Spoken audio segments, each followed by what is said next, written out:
When I was 7, my father brought home a beautiful lady who gave me a box of mangoes. That day, my mother watched me happily eating those mangoes while she signed her name on the divorce papers. After that, she jumped off the roof of our building. From then on, mangoes became the nightmare of my life. So on my wedding day, I told my husband, Alan Holt, if you ever want a divorce, just give me a mango. Alan pulled me into his arms, quiet. From then on, mangoes became off limits for him too. On Christmas Eve of our 5th year of marriage, Alan's childhood sweetheart, Larissa Fenimore, left a mango on his desk at the office. The very same day, Alan announced he was cutting ties with Larissa and fired her from the company. That day, I truly believed he was the man I was meant to be with. Half a year later, I flew back from overseas, having just closed a partnership deal worth about $200 million.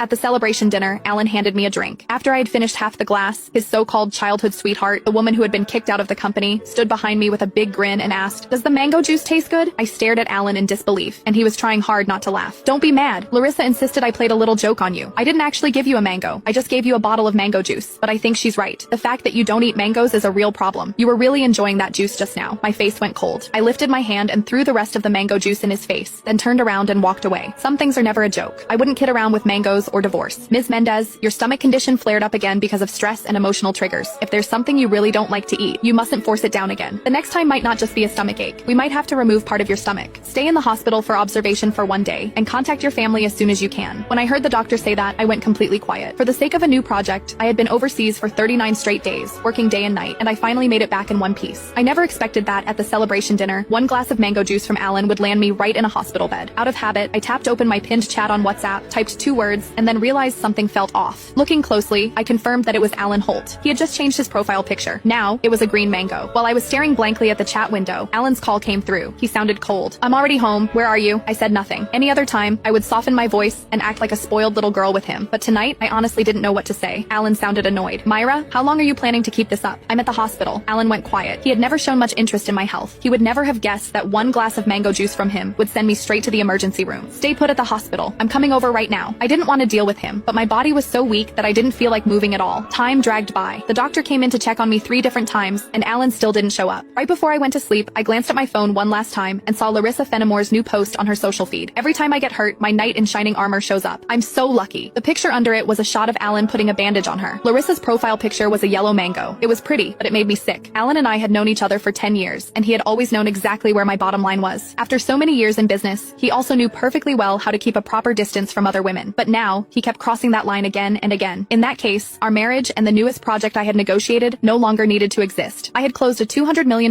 deal in West Arkan that could have changed the company's future, but at that moment, it didn't matter anymore.